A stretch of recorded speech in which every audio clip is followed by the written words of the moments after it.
মৃত্যুর সময় 80 বছরের বৃদ্ধ বলছে, ওগো তুমি কোথায়? বলে, আমি তোমার মাথার কাছে। বড় খোকা তুই কোথায়? বলে, আমি তোমার দক্ষিণ হাতে। মেজ খোকা তো বাম হাতে। ছোট খোকা, বাবা আমি তোমার চরণের কাছে। বলে, বেটা সব এখানে, তা দোকানে কে? এই যদি হয় খুঁটির মতো, তাহলে আর আপনি পড়ে। এই জন্য বললেন নির্মম। এক একটি শব্দের সাথে গোবিন্দ পূর্বের শব্দকে কিভাবে ব্যাখ্যা করছেন। নির্মম এর পরের শব্দটা আসুন আমরা আলোচনার শুরুতে বলবো। যার ভূমিষ্ঠ দিবস বা জন্মদিন, তার পিতামাতা যদি এই শব্দগুলো শুনে থাকেন, তাদের কানে একটা মন্ত্র আমরা জানাবো। যদি কারো হিত চান, যদি কারো মঙ্গল চান, তাহলে দুটো জিনিস আপনার সামনে, প্রথমে কোনটা নিতে হবে, পরে কোনটা নিতে হবে, এটা জানতে হবে। যদি সন্তানের কল্যাণ চান, কারো হিত চান জগতে, তাহলে আগে চাইতে হবে তার সুখ না, আগে চাইতে হবে তার কল্যাণ কিসে হয়। শব্দটি ধ্যান দিন। কারো যদি মঙ্গল আপনি চান, তাহলে আগে আপনাকে বেছে নিতে হবে তার হিত বা কল্যাণ কিসে, দ্বিতীয় বেছে নিতে হবে, পরে বেছে নিতে হবে তার সুখ কিসে। যদি হিত না চেয়ে সুখ চান, তাহলে দুর্যোধনের মতো অবস্থা হবে। কি বললাম? আপনি কারো মঙ্গল চান, তো তার মঙ্গল চাইতে গেলে আগে আপনাকে দেখতে হবে তার কল্যাণ বা হিত কিসে। আগে যদি হিত কল্যাণ না দেখে তার সুখ দেখতে চান, তাহলে তার পরিণাম শেষ। দৃষ্টান্ত দেখুন, একটা ধনির দুলাল কিশোর ছেলে একটা লিফটে, ব্যস্ততম লিফটে বারবার উঠছে আর নামছে, ওটাই তার ভালো লাগছে। যিনি লিফটের দায়িত্বে আছেন তিনি বললেন, এভাবে লোকের প্রয়োজনকে নষ্ট করে আপনার ছেলেই বারবার ওঠানামা করছে। বলেন, ওর সুখ হচ্ছে, করতে দাও, যত টাকা বিল হয় আমি দিয়ে দেবো। এই ছেলের পরকালই তার পিতা নষ্ট করে দিল। দুর্যোধনের প্রতি সুখ চেয়েছিল মমতার দ্বারা, তার হিত চাইনি, কল্যাণ চাইনি, এই জন্য দুর্যোধনের পতন ত্বরান্বিত হলো। আমি অনুরোধ করব আপনাদের, সন্তানের কল্যাণ যদি চান, কারো হিত, কারো কল্যাণ যদি চান, তাহলে তার সুখটা না চেয়ে আগে তার হিতটা আগে চান। এটাই যেন ভুল না হয়ে যায় আমাদের। বাচ্চাদের হাতে মোবাইল না দিলে খাবে না, ওই দেখতে দেখতে তার সুখ হবে তাই খাবে।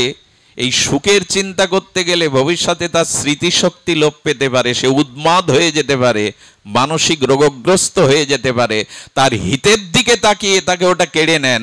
দুদিন না খেলে পরের দিন ক্ষুধায় মার কাছে এসে বলবে খেতে দাও। কিন্তু আমরা আজ সন্তানের বা নিজজনের সুখ দেখতে ব্যস্ত, এতে তার হিত হবে কিনা, কল্যাণ হবে কিনা, এই দেখতে ব্যস্ত নই। সৌম যেখানে তুলে নিয়ে গেছে আমরা অন্তিমে পুষ্পাঞ্জলি দেব, কিন্তু আজ যেহেতু জন্মদিন, অনুষ্ঠানের প্রাসঙ্গিকতার উপরেই আমি এই জন্য গীতাকে সামনে রেখেছি। আজ আমরা যেন হিত চাই। সুধীবৃন্দ, মানুষের কল্যাণ বা হিত আগে চাইতে হবে, পরে সুখটা আসবে। আগে সুখটা চাইতে গেলে হিত বিনষ্ট হয়ে তার জীবন নষ্ট হয়ে যাবে। এটাই তার পিতামাতার উদ্দেশ্যে আজকের ভাগবত থেকে আমাদের বার্তা, আমাদের সংক্ষিপ্ত হিত উপদেশ। সন্তানের কল্যাণ চিন্তাটি আগে করুন, সুখের চিন্তা পরে করুন। সুধীজন, আমরা অদিষ্ট সর্বভূতানাং মৈত্র করুণা এবচ, ভগবানের এই ভক্ত লক্ষণ এবং ভক্তের আদর্শ, ভক্তের চরিত্র, এগুলি ভগবান বলতে গিয়ে বলেছেন আমার প্রিয় ভক্তগণের স্বভাব কেমন, চরিত্র কেমন, মানসিকতা কেমন, এইটি দ্বাদশ অধ্যায়ে ভগবান জানাচ্ছেন। আসুন এই শ্লোকের সামান্য একটু আস্বাদন। অদিষ্টা সর্বভূতানাম। আচ্ছা, আপনি এখানে বসে যখন আমরা পাঠ শ্রবণ কীর্তন করছি, মাথার উপর আকাশ আছে কিনা? আচ্ছা, আমরা যখন হিমালয়ে যাব, ওখানে বসে ধ্যান করব, তার উপরে আকাশ আছে কিনা? আমরা যখন জঙ্গলে যাব, সেখানেও আকাশ আছে কিনা?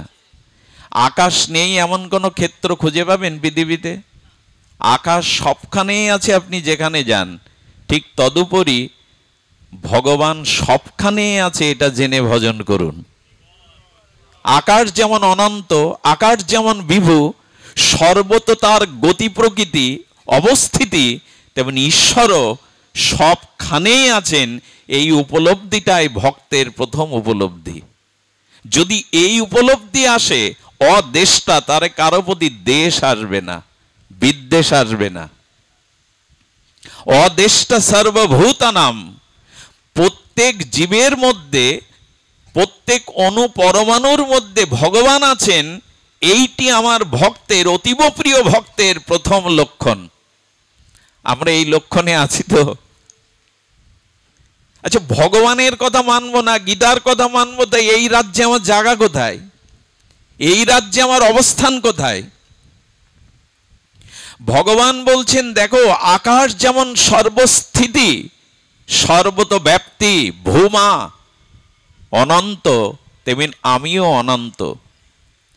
দেখুন, জগন্নাথ মন্দিরে ভিড় হয়ে গেছে, লক্ষ লোকের লাইন ছিল জগন্নাথকে দর্শনের জন্য। হরিদাস ঠাকুর যেতে পারবে না, তার জগন্নাথ দর্শন হবে না। মহাপ্রভু বলে দিলেন, চক্র দেখো দূর থেকে, চক্রের মধ্যেই জগন্নাথের কৃপা পাবে। অর্থাৎ দৃষ্টিটা বাড়াও, শুধু মন্দিরে জগন্নাথ নেই, চক্রের মধ্যেও তুমি জগন্নাথকে দেখতে পাবে। আচ্ছা, আরো একটু বাড়িয়ে নাও, জগন্নাথের ভক্তরা বিচরণ করছে চারিদিকে, তাদের মধ্যেই জগন্নাথকে দেখো। আরো একটু বাড়িয়ে দাও, সমুদ্রের প্রতি তরঙ্গের মধ্যেই জগন্নাথ হিল্লোল আনন্দ খেলছে, ওটা দেখো। পুরো উড়িষ্যাকেই, পুরুষোত্তম ক্ষেত্রকেই জগন্নাথের ক্ষেত্র ভাবো। বড় হয়ে গেল কিনা জগন্নাথ? বৃন্দাবনে রাধাকুণ্ডে দেখেছি পাঠ হচ্ছে, তো তার ভিতরে বড় বড় মহাত্মা যারা, যাদের দেখলে প্রণম্য সমস্ত রাধাকুণ্ডবাসী প্রণাম করে, এমন আচার্যগণ, সাধন সিদ্ধ মহাত্মাগণ, তারা রাস্তার ধোলাতে বসে গেছে। ভেতরে যেতে গেলে মানুষের অসুবিধা হবে, ওইখানেই বসে গেছেন। ওইখানটাই তিনি হরিকথার ক্ষেত্র মনে করেছেন। সুধীজন, এই জন্য অনুরোধ করব, ব্যাপ্তি বাড়ান। ঈশ্বর শুধু মন্দিরে নয়, শুধু বিগ্রহের মধ্যে নয়। এই দৃষ্টি যখন আসবে, কারো প্রতি বিদ্বেষ, আর দেখবেন ভজনে সব থেকে বড় ক্ষতি হয় কারো প্রতি বিদ্বেষ থাকলে। যখনই কাউকে বিদ্বেষ করবেন, তখন ভজনে অসন্তোষ আসবে, ভজনে শান্তি আসবে না। এই অসন্তুষ্টতাই আমাদের ভজন অগ্রগামী প্রগতির পথে যেতে বাধা হয়ে দাঁড়ায়। এই জন্য নিবেদন করব, আমাদের ইচ্ছা শক্তিকে, আমাদের কারণ শক্তিকে, চিন্তা শক্তিকে প্রসার করুন। সকলের মধ্যে ভগবান আছেন, এই দৃষ্টিকোণ দেখবার। কুকুরের মধ্যেও নামদেব ভগবান দেখেছেন, পেয়েছেন, আমি দেখতে পারি না। দুধের প্রতি পরমাণুতে ঘি আছে, সেটা না দেখলেও আর পরিক্রিয়ার দ্বারা দুধ থেকেই ঘি আসে। তেমন অনন্ত আকাশ যেমন সর্বব্যাপী অনন্ত, তেমনি ঈশ্বরও সবখানে আছেন।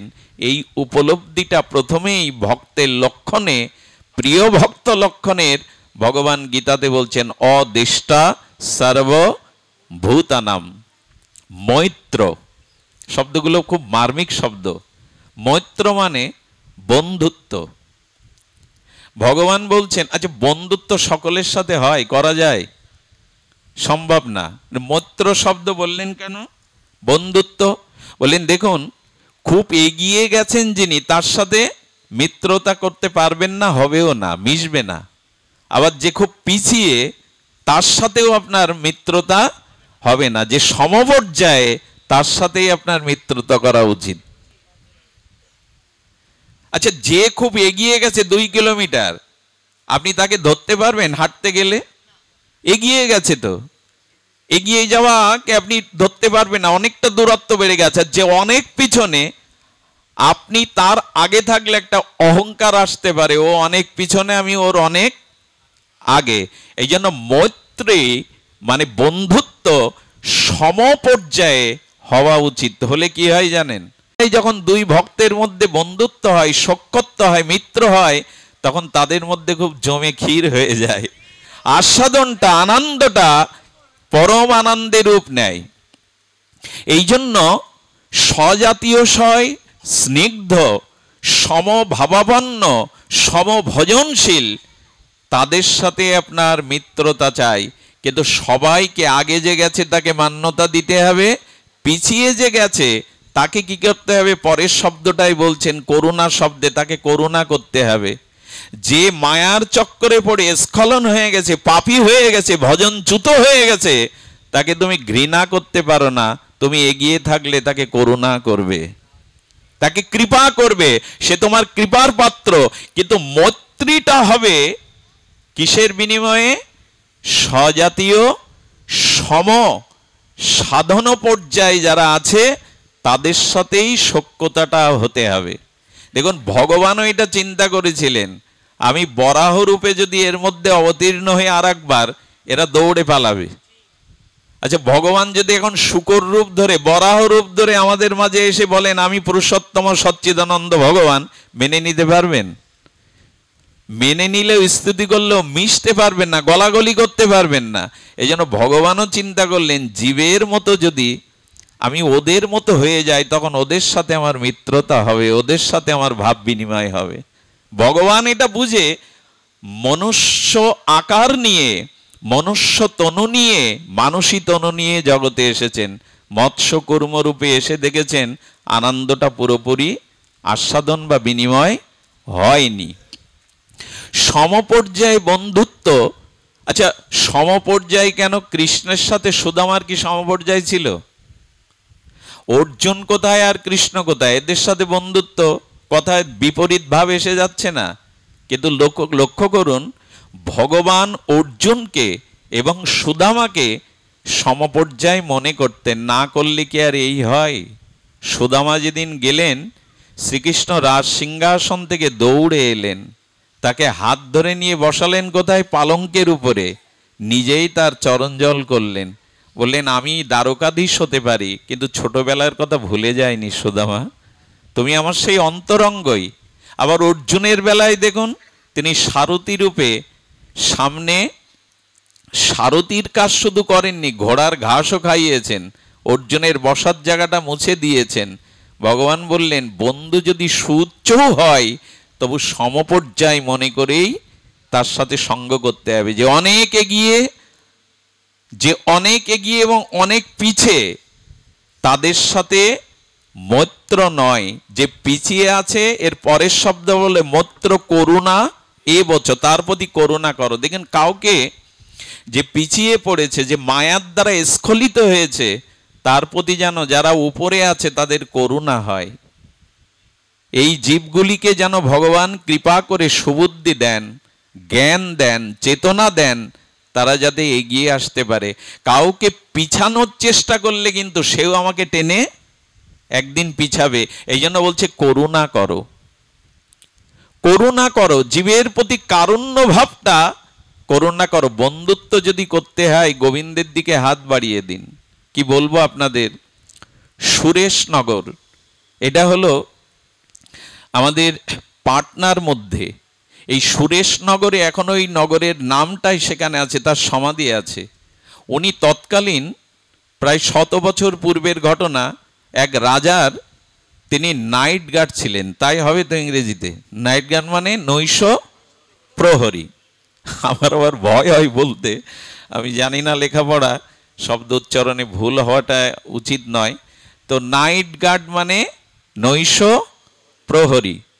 তিনি রাজার নৈশ প্রহরী, পাহারাদার। ওনার আবার সাধুসঙ্গ করার খুব শখ ছিল। একদিন গ্রামে সাধুসঙ্গে ভজন করতে করতে, কীর্তনে মিশে যেতে যেতে সেদিন আর রাত্রের পাহারা দিতে যেতে পারিনি।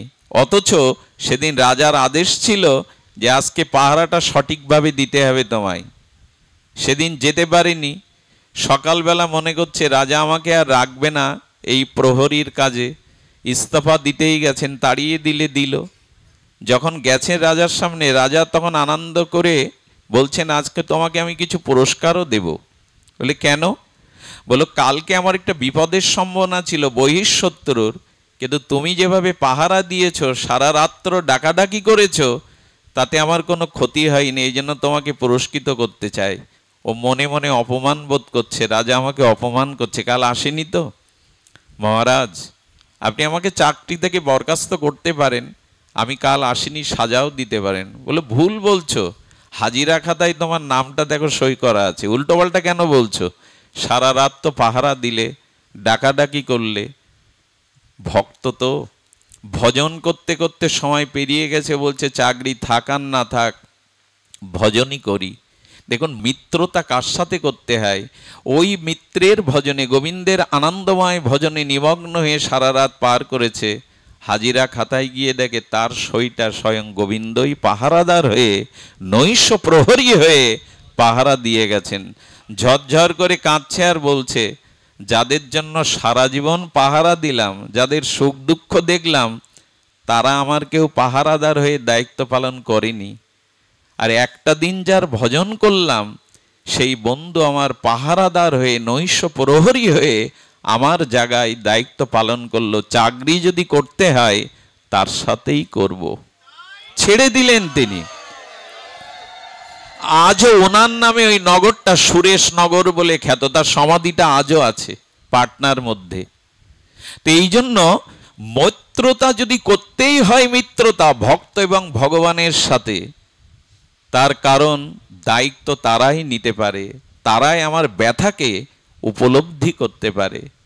সুধীজন, এই জন্য বললেন যে পিছিয়ে পড়েছে, মায়া চক্রে স্খলিত হয়েছে, সেই আচ্ছা দেখুন অদ্বৈত আচার্যের মধ্যে সদাশিব এবং মহাবিষ্ণু, তো শিব ঠাকুর তো প্রলয় করতে পারেন, অদ্বৈত আচার্য কাঁদছে কেন জীবের জন্য? এই দেখুন উনি কাঁদছেন কেন? এই জীবগুলি প্রেম শূন্য, ভক্তি শূন্য, তোমার নাম শূন্য।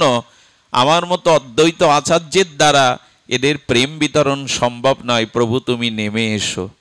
ধ্বংস করতে পারতেন না? যিনি মহাবিষ্ণু, যিনি সদাশিব, তিনি ধ্বংস করতে পারতেন না? কিন্তু জীবের জন্য তিনি কাঁদছেন উচ্ছেশ্বরে, প্রভু তুমি এসো, প্রেম বিতরণ করে এই জীবদেরকে বাঁচাও। সেই আমার ভক্ত যিনি পিছিয়ে পড়েছে, যে স্খলিত হয়ে গেছে, যে আমার যোগ্য নয়, তার জন্য তার সমপর্যায়ে না থেকেও দূরে থেকে তার মঙ্গল কামনা করা, তার মঙ্গল কামনার মধ্যে দিয়েই তোমার ভিতরে করুণাটা জাগবে। এই করুণা অর্থাৎ দয়া যার মধ্যে নেই, সে ভগবানের ভক্ত হতে পারে না। করুণা এবং দয়া যার মধ্যে নেই, সে ভগবান রাজ্যের কেহ না। সে ভগবানের ভক্তি থেকে, তার রাজ্য থেকে অনেক দূরে, অনেক দূরে, লক্ষ কোটি যোজন দূরে। করুণাটা থাকতে হবে। ভগবানের করুণা কেমন বহুবার বলেছি আমরা। তার করুণা যদি আমরা উপলব্ধি করতাম, তার সাথে সখ্যতা না করে, তার সাথে মিত্রতা না করে, এই জগতের নশ্বর মিত্রতার দিকে দৃষ্টি দিতাম না। ভগবান আমাদের আলো, বাতাস, আত্মসাক্ষাৎকার রূপে, অধিষ্ঠান রূপে, শাস্ত্র রূপে, গুরু রূপে আর করুণা করবার জন্য চেয়ে আছেন। কখন এই জীব আমার হবে, কখন এই জীব আমাকে স্মরণ করে জন্ম মৃত্যু থেকে আর এই দুঃখ প্রারব্ধ থেকে চিরনিষ্কৃতি পাবে, তার মতো করুণা কার আছে? 80 বছর একজন ভগবানকে ডাকেনি, উপাসনা করেনি, অন্যায় অপরাধ জগতে জড়িত, তবু ভগবান তাকে আলো বাতাস দিয়ে হৃদয়ে আত্মা রূপে অধিষ্ঠান থেকে বাঁচিয়ে রেখেছে। কেন জানেন? যদি শেষ দিনও একবার হা গোবিন্দ বলে ডাকে, যদি জীবনের শেষে এসেও একবার আমায় ডাকে। এই করুণার গুণ ভক্তদের মধ্যেও থাকতে হবে। যারা পিছিয়ে পড়েছে, স্খলিত হয়ে গেছে মায়া চক্রে, তাদের জন্য প্রার্থনা করতে হবে। লক্ষ্য হীরাকে তো হরিদাস ঠাকুর ত্যাগ করেনি, লক্ষ্য হীরার জন্য প্রার্থনা করেছেন, তুমি ওর চিত্ত শুদ্ধ করে দাও। নিত্যানন্দ প্রভু তিনি রক্ত ঝরিয়ে বলছেন, মহাপ্রভু হে হে প্রাণারাম, আমার কোনো জন্মের কোনো স্বীকৃতি থাকলে আমি মাধাইকে দান করলাম, ওকে কৃপা করো। এই হলো আমাদের আদর্শ। এই জন্য অন্যের প্রতি এই করুণা অর্থাৎ দয়া, এটি থাকতে হবে। সুধীজন এরপরে বলছেন, মত্র করুণা এ বছর নির্মম আচ্ছা, এখানে একটা মার্মিক কথা দেখুন, এক একটা গীতার শব্দাবলী এর অর্থ অতল স্পর্শী, সমুদ্রের মতো গভীরতা। বলছেন করুণা করো, দয়া করো, কিন্তু কতটুকু দয়া করতে হবে? কতটুকু দয়া করলে আপনি বেঁচে যাবেন? নাহলে ওর দয়া করতে গিয়ে, আচ্ছা একজন সাঁতার জানে না আর একজন সমুদ্রে নদীতে পড়ে গেছে, যে সাঁতার জানে সমর্থ নয়, সে যদি দয়া করতে ওরে তুলতে যায়, কি হবে অরুণদা? কি হবে? ও তো ডুবে মরবে। তুমি করুণা কাউকে করতে চাও, কৃপা করতে চাও, কতটুকু করুণা করলে তুমি ডুবে মরবে না? একটা জিনিস বলি, করুণা বা দয়া সবখানে যদি অধিক দেখাতে চান, আপনি কিন্তু ডুবে যাবেন, মরবেন। তার দৃষ্টান্ত বলি, হরিণ শিশুর প্রতি করুণাই তো করতে গেল ভরত। দয়া করুণা কার প্রতি কতটুকু করবেন তা না জেনে যদি অধিক করতে চান, একদিন আপনার করুণার আর কারো দেখা পাবেন না। সামান্য হরিণ শিশুকে দয়া করুণা করতে গিয়ে 2 জন্ম পিছিয়ে গেল। পতন হয়নি কেন জানেন? নমে ভক্তা। ভরত তো ভজন করেছিল, যে ভজন করে তার পতন নেই, গোবিন্দ বলেছেন আমার ভক্তের পতন নেই, কিন্তু 2 জন্ম তো পেছাতে হলো। আরে কারে করুণা করছেন, কাকে কৃপা করছেন আপনি? এই করুণা করতে গিয়েই ভগবানের করুণার দিকে, ভজনের দিকে দৃষ্টি গেল না, সংসারের প্রতি, দেহের প্রতি আর মায়াময় আসক্তির প্রতি করুণা করতে গিয়ে আমরা ফেসে গেছি। করুণা ততটুকু করুন। আচ্ছা, একটা কথা মনে পড়লো, যাদেরকে করুণা করছেন, দয়া করছেন, আর ওই দয়ার অধিক করুণা করতে গিয়ে ভগবানের প্রতি মমতা, ভগবানের প্রতি আসক্তি আপনার আসছে না, এদের প্রতি দয়া মায়া আসক্তিতে ডুবে রইলেন, এদেরকে এত ভালোবেসে, এত করুণা, এত মায়া, এত দয়া দিয়ে বাঁধলেন, এরা যাওয়ার সময় বলে যায় তো আমি আজ চলে যাব? একটু কথা বলুন, বলে যায়? কেউ কি জানিয়ে যাচ্ছে আমি তোমায় ছেড়ে চলে যাচ্ছি? আজ পর্যন্ত কেউ যাওয়ার সময় বলে যায়নি আমি অমুক সময় তোমাকে ছেড়ে চলে যাচ্ছে। আরে যারা বলে যাওয়ার সময় বলেই গেল না, তাদের প্রতি তোমার এত দয়া কেন, এত করুণা কেন? এই জন্য দয়া ততটুকু করুন, করুণা ততটুকু করুন যতটুকু নিজের অস্তিত্ব বজায় থাকে। অধিক করুণা, অধিক দয়া, সংসারে অধিক মমতা মানুষের পতনের কারণ হয়ে দাঁড়ায়। এই জন্য নিজের অস্তিত্বকে বজায় রেখে করুণা করতে হবে। সংসার করতে হয় বলে এরকম করে দুটো দিগদর্শন আমি একটু জানাই, যদি কথাটা স্থূল কথা, যদি প্রাথমিক পর্যায়ের কথা, কিন্তু গীতার কথা তো মানতেই হবে।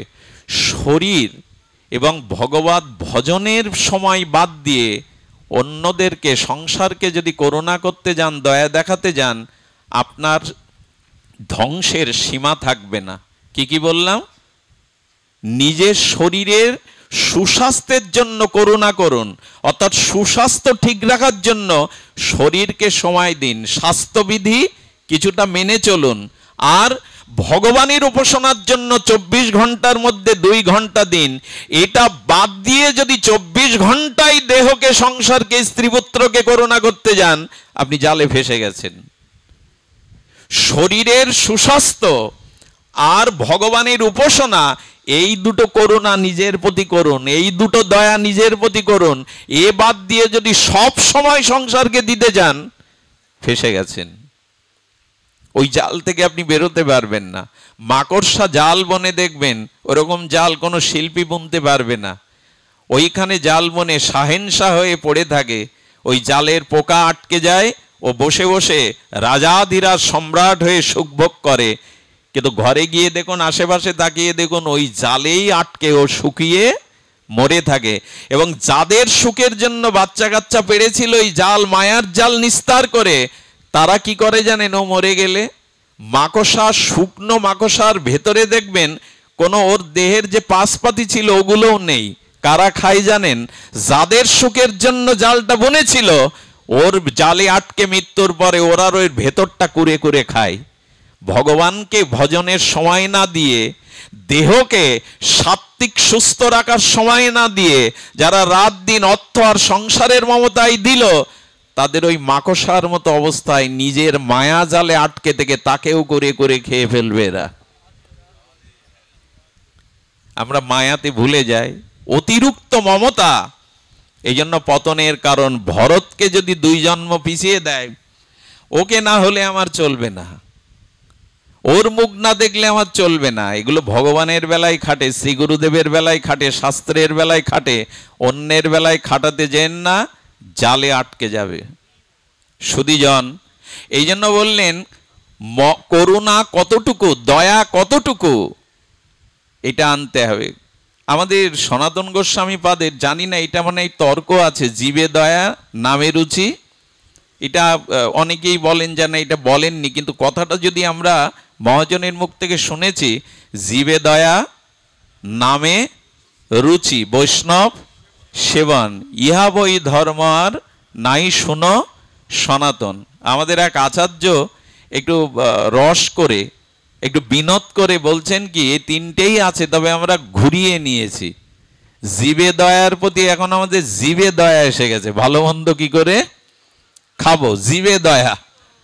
আর নামে রুচির বদলে নামে রুজি এসে গেছে। কত টাকা না হলে ওখানে পাঠ করতে যাব না, এই টাকা না দিলে তোমার ওখানে, নামে রুচির জায়গায় নামে রুজি এসে গেছে। আর বৈষ্ণব সেবনের জায়গায় কি এসে গেছে, বৈষ্ণব নিন্দন। এক জায়গায় হলে আর জিউ ভাই, একজন পান খেতে খেতে দেখি একটা বড় কোটা বের করেছে, কৌটার এমুকও মুখ ওদিকেও মুখ, 3-4টে মুখ দেখেছেন না? সাদা কৌটো, একদিকে চুন একদিকে মশলা, এক কোটার 3-4টে মুখ।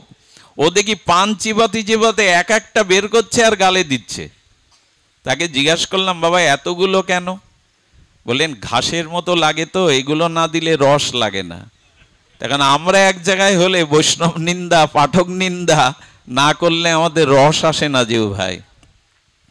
জীবে দয়ার জায়গায় জিভে দয়া, নামে রুচির জায়গায় নামে রুজি, আর বৈষ্ণব সেবনের জায়গায় বৈষ্ণব নিন্দন। এই আর কি দুর্দশা, দুর্দশার কবলে পড়ে গেছি আমরা। সুধীবৃন্দ, এইগুলো থেকে বেরিয়ে না এলে হবে না। এই জন্য বললেন মৈত্র করুণা এ বছ, এরপরে বললেন করুণাটাও করবে, কৃপাটা করবে, দয়াটা করবে, কিন্তু পরের শব্দটা দেখুন, গীতার এক একটি শব্দ নির্মম, অর্থাৎ মমতা শূন্য হয়ে দয়া করো, মমতা শূন্য হয়ে কৃপা করো, দয়া করো, করুণা করো, মেশো নির্মম হয়ে। এই জন্য তো গীতায় গোবিন্দ বলেছেন সংসারে থাকো ক্ষতি নেই। আচ্ছা, নৌকা তো জলের উপরেই চলে, কিন্তু নৌকার উপরে যদি অধিক জল ওঠে নৌকা ডুবে যাবে। বললেন নির্মম, মমতা শূন্য হয়ে সংসার করো। এই বাণী আমরা ভুলতে বসেছি। আমি বারবার যে কথাটাই আপনাদের আটকে রাখতে চাইছি, বেশি সময় না নিয়ে, নির্মম, নির্মম মানে নিষ্ঠুরতা না, নির্দয়তা না, নির্মম মানে মমতা শূন্য হয়ে সংসারে থাকো, পদ্মপত্রের মতো জলে থাকো, জলে ডুবে যেও না, জলকে নিজের মধ্যে টেনে নেও না।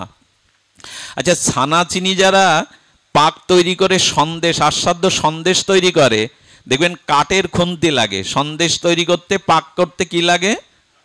কাঠের খুন্তিকে জিজ্ঞাসা করবেন তো, তুমি তো পাক দিয়ে ছানা চিনি সন্দেশ করলে, তুমি স্বাদ নিয়েছো? বলে আমি পাকাতে জানি, সন্দেশ মিশাতে জানি ছানা চিনি, কিন্তু স্বাদ আমি নেই না।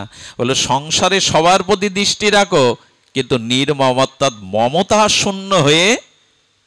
রামকৃষ্ণদেব এক অপূর্ব কথা বলেছেন, আপনার বাড়ির কাজের মেয়েটা আপনার বাড়ি বিবাহ, জন্মদিন, উৎসবে নতুন জামা কাপড় পরে সেজেগুজে আনন্দ করে, আপনার বাচ্চাটা কোলে নিয়ে আমার সোনা আমার মনা বলে, আবার আপনার বাড়িতে দুঃখের দিনে সে কাঁদতেও থাকে, মুখ গম্ভীর করে, কিন্তু রাত্রে যখন বালিশে মাথা দিয়ে নিজের জায়গায় ঘুমাতে যায় তখন জানে, তখন মনে মনে বলে এরা আমার কেউ না, আমার বাড়ি দূর কোনো জায়গায়। ভগবান বললে সংসারে এভাবেই থাকো, এদের সাথে আমার চিরদিনের পরিচয় নয়, পেয়েছি পিতা মাতা ভ্রাতা স্ত্রী পুত্র, কিন্তু গত জন্মে তো আমি এদের ছিলাম না, আগামী জন্মেও তো এদের থাকবো না। এই জন্য এই মনে করে সংসারে নির্মম হয়ে, অর্থাৎ মমতাটাকে অধিক না জাগিয়ে মমতার শূন্য হয়ে থাকো। তার মমতার শূন্য হবে কি করে? দেখুন, যারা প্রতিদিন সাধু সঙ্গে আসে, হরিকথাতে আসে, বাড়িতে খুঁটির মতো বসে থাকে না, এদের মমতা সংসারে অনেক কমে যায়। একটু বেরোতে থাকুন। আচ্ছা, গরুগুলো, গাভী মাতাগুলো দড়ি খুঁটো দিয়ে বেঁধে রাখলে মাঝে মাঝে ওরা দড়ি কেটে খুঁটো এড়ে আর ওরা ওদের পিঞ্ছটা ওপর দিয়ে ওরা দৌড়ায় কিনা। আরে খুঁটি দড়িয়ে তো বাধা গরুটাও গোমাতাটাও দৌড়ে যায়। সংসারের খুঁটির মতো হয়ে বসে আছো, সাধু সঙ্গে ভক্ত সঙ্গে একটু দৌড় দেবে না মুক্তির আনন্দে? খুঁটি হয়ে বসে থেকো না। কি প্রয়োজন আপনাদের ঘর ছেড়ে, বিনোদন ছেড়ে, আহার ছেড়ে, প্রিয়জন ছেড়ে এই মাটিতে বসার? একটাই প্রয়োজন, একটু বেরোতে শুরু করুন। নাহলে ওইখানে খুঁটি হয়ে মমতায় আসক্তিতে দাগলে দশা যেটা হবে সেটা ওই দশার মতো। মৃত্যুর সময় 80 বছরের বৃদ্ধ বলছে, ওগো তুমি কোথায়? বলে আমি তোমার মাথার কাছে। বড় খোকা তুই কোথায়? বলে আমি তোমার দক্ষিণ হাতে। মেজ খোকা তো বাম হাতে। ছোট খোকা, বাবা আমি তোমার চরণের কাছে। বলে বেটা সব এখানে, তো দোকানে কে? এই যদি হয় খুঁটির মতো, তাহলে আর আপনি পড়ে। এই জন্য বললেন নির্মম। এক একটি শব্দের সাথে গোবিন্দ পূর্বের শব্দকে কিভাবে ব্যাখ্যা করছেন। নির্মম, এর পরের শব্দটা নিরহংকার, তাই তো? নির্মমের পরে নিরহংকার। এটাই বলেই আমরা পাঠ বিশ্রাম করব।